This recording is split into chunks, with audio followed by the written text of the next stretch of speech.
Amigos, bienvenidos a una emisión más de su programa Derecho al Derecho. En este programa donde queremos poner a su alcance los conceptos jurídicos elementales de modo tal que familiaricemos a lo largo de nuestra vida todas aquellas cuestiones que de alguna u otra manera tienen impacto en nuestra vida. ¿Sabía usted que en breves meses va a empezar el proceso electoral del 2024? No hay que esperar hasta ese entonces, va a empezar este mismo año con una serie de cuestiones previas que la ley va a considerar. Es por eso que el día de hoy tenemos como invitado a una persona que es especializado en este tema y que ha coordinado un libro muy oportuno que hace un análisis de 25 años de una evolución de los tribunales electorales en nuestro país. No se vaya, va a estar muy interesante. Volvamos en...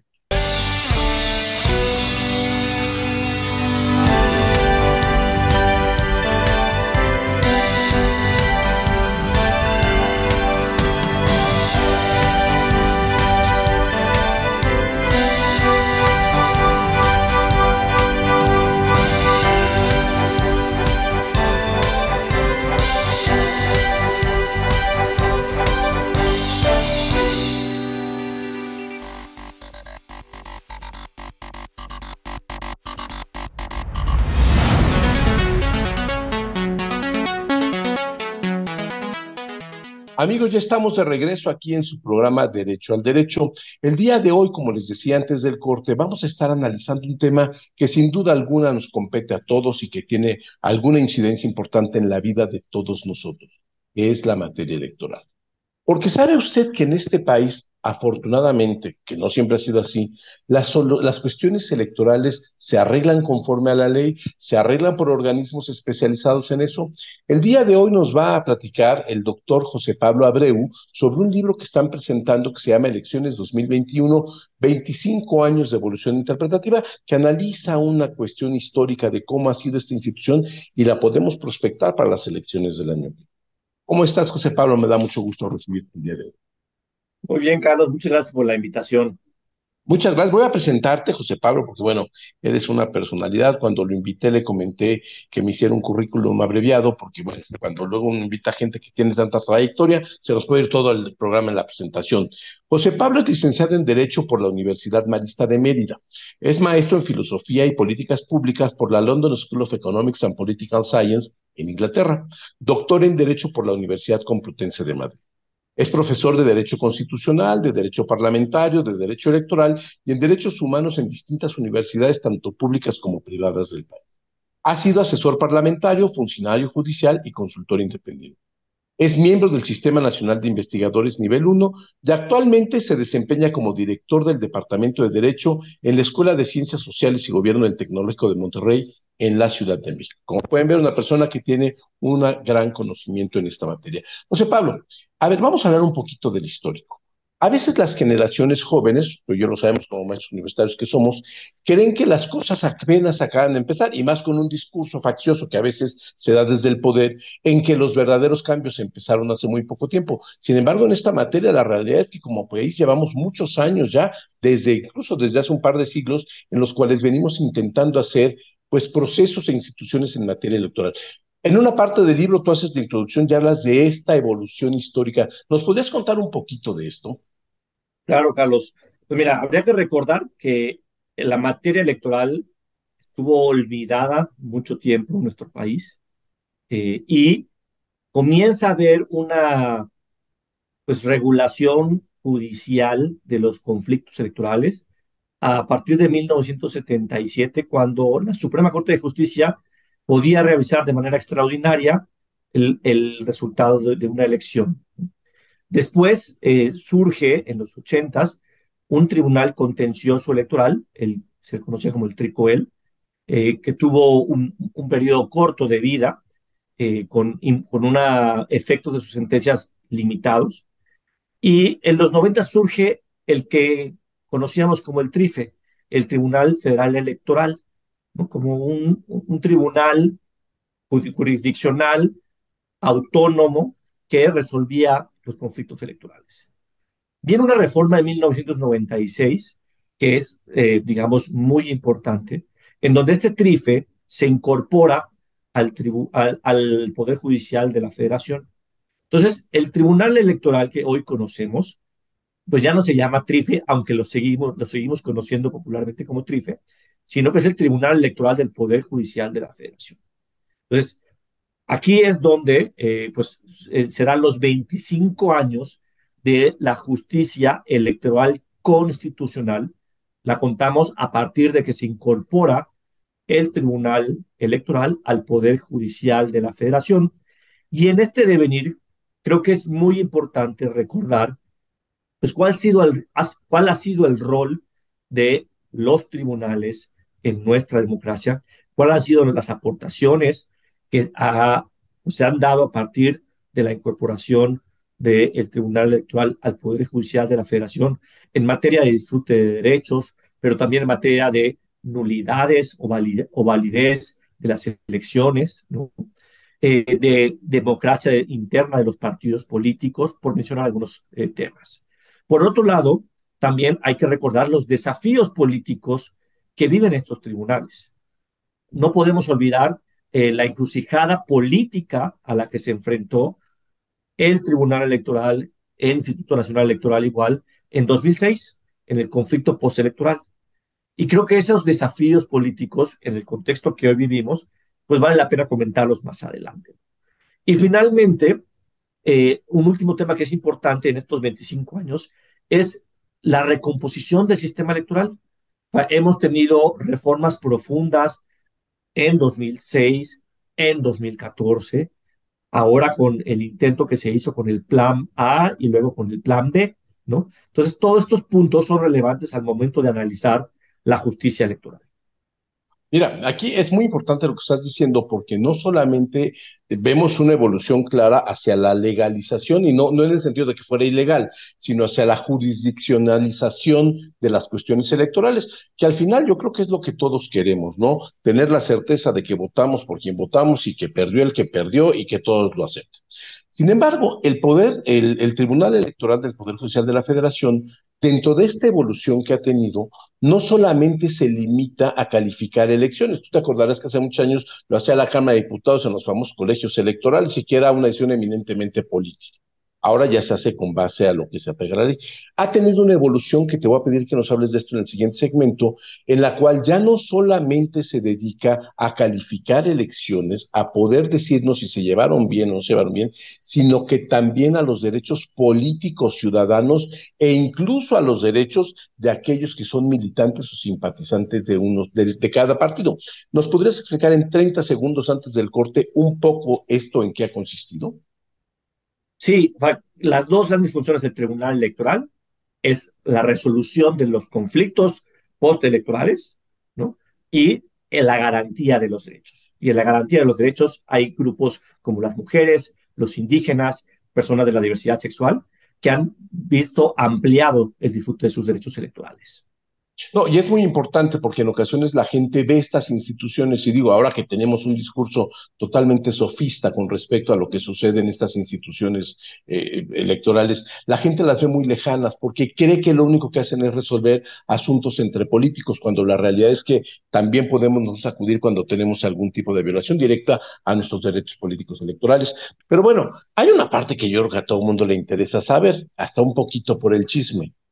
¿Cuáles de las sentencias que se han analizado, o más bien que se han dictado por este tribunal a tu juicio, han sido las más importantes para incidir en esta conciencia de los derechos electorales y también para, de alguna manera, hacer caer el peso de la legitimidad de este tribunal, que sin duda alguna lo tiene entre todos los actores políticos?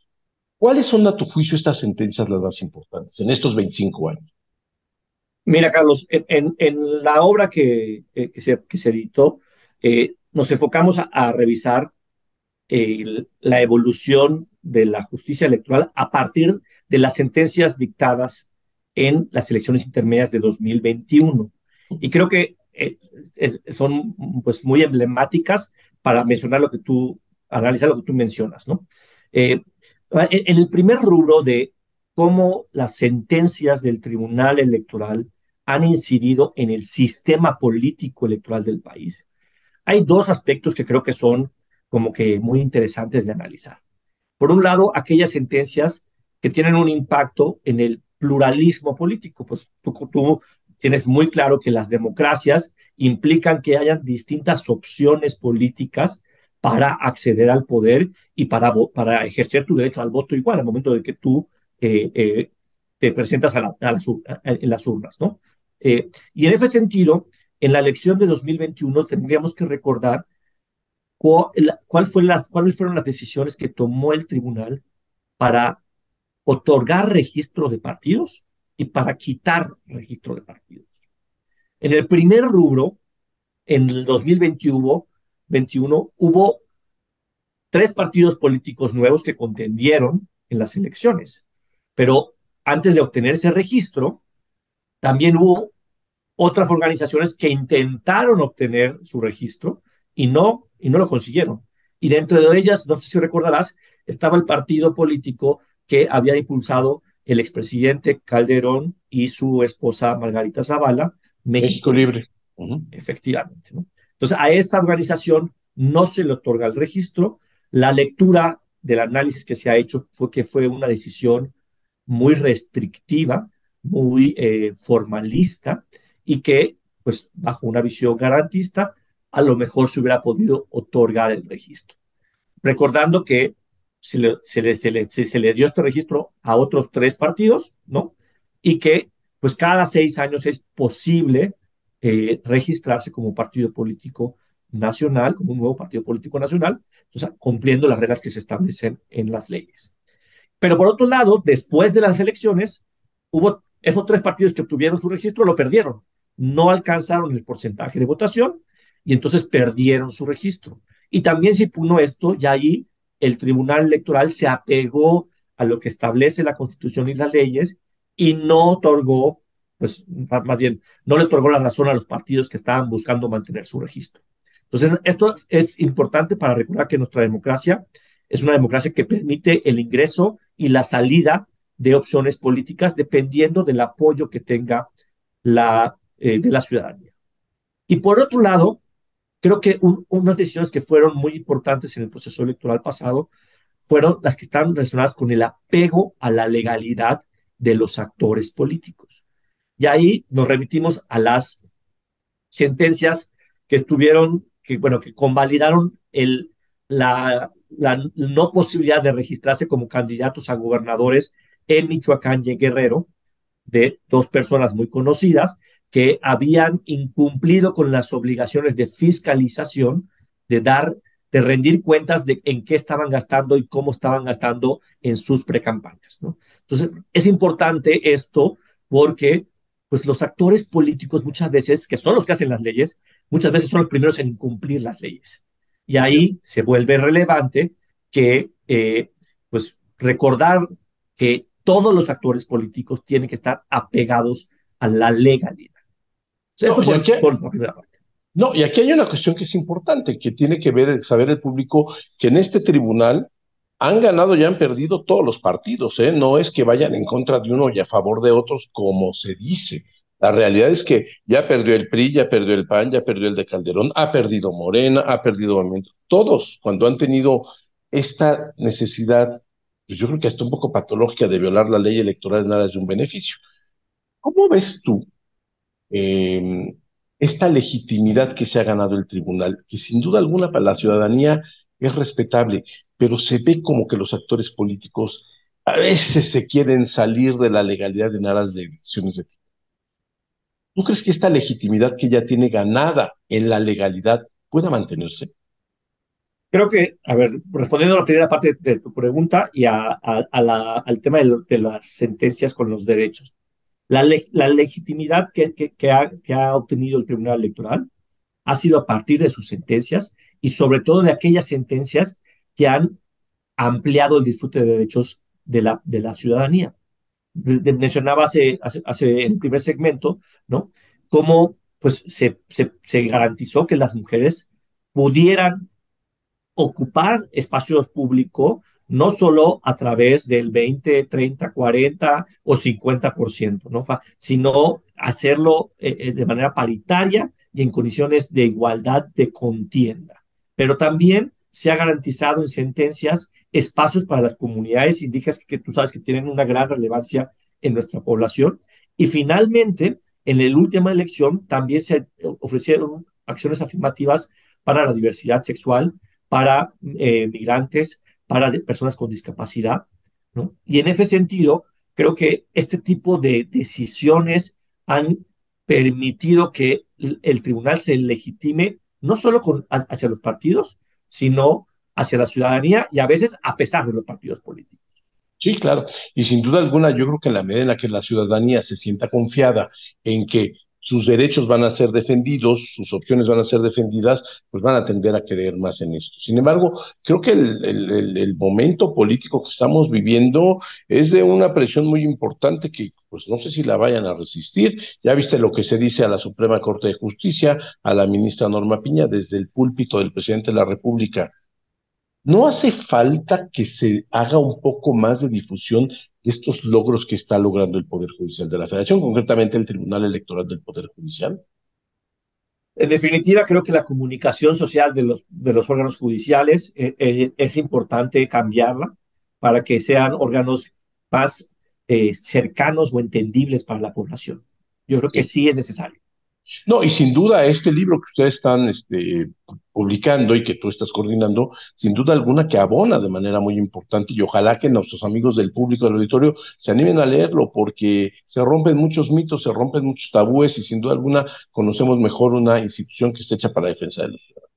Pero bueno, sin duda alguna ha sido una gran institución de nuestro país. Pero viene 2024 en el cual sin duda alguna hay aquí una opción de país. Esta ya no es una decisión de que vamos a optar por un modelo de partido o no, vamos a optar por un modelo de país. Y nosotros vemos, y lo digo yo de manera personal, vemos que desde el púlpito del presidente se dedican a descalificar a todas las opciones que no sean las suyas.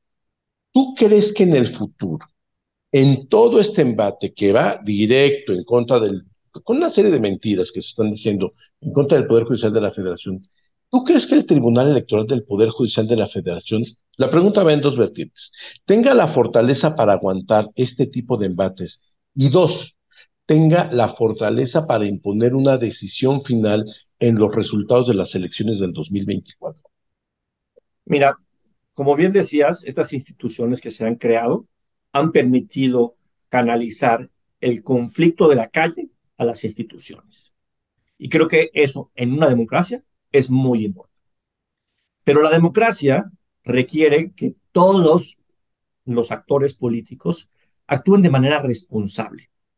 Y lamentablemente, en los últimos años hemos visto pues una, digamos, pérdida de responsabilidad de los actores políticos de todos los colores, ¿no? En particular, en este gobierno, esto se ha pues, recrudecido.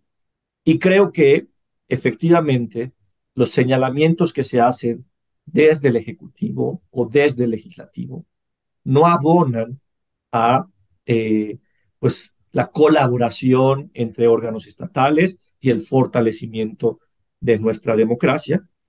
Creo que de cara a 2024, si revisamos los planteamientos del plan A, del plan B y del plan C, pues la verdad es que son planteamientos riesgosos para la tranquilidad democrática, para la legitimidad de las instituciones y creo que pues dependerá mucho de cómo evolucionen estos planteamientos y cómo responda la ciudadanía en las urnas para que la decisión de validar o invalidar una o varias elecciones del Tribunal Electoral, porque recordemos que no solo valida la elección de la presidencia de la República, sino también de las senadurías, diputaciones, gubernaturas y ayuntamientos.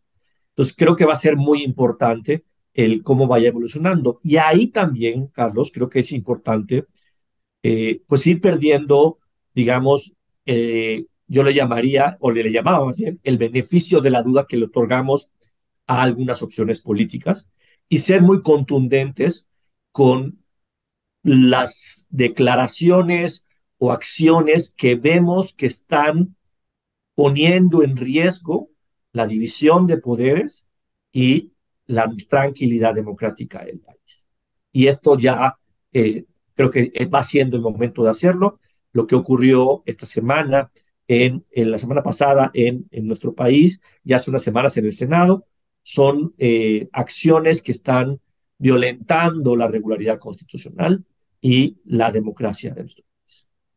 Sí, y sin duda alguna creo que también en este momento, aparte de lo que tenemos que hacer nosotros, cada uno de su trinchera, es difundir estas opciones que tenemos para hacer valer nuestra democracia y para hacer valer nuestros derechos como ciudadanos. Ahora, José Pablo, ya empieza la jornada bueno, la jornada del proceso electoral creo que empieza en septiembre, ¿no? Lo quisieron cambiar a noviembre por razones ahí de elección de candidatos en Morena, pero bueno, finalmente no se pudo, la Corte decidió otra cosa, de lo cual tenemos que sentirnos muy seguros aquellos que creemos en la legalidad. Te voy a hacer una pregunta que a lo mejor no viene dentro del asunto del libro, pero sí es importante. A ver, este impedimento constitucional que da de que no pueden hacerse modificaciones legales en materia electoral 90 días antes de la elección, estaríamos hablando entonces que si no se solucionan para finales de este mes, vamos a irnos con la ley que tenemos vigente actualmente, es decir, la que nos rigió en las elecciones del 2021.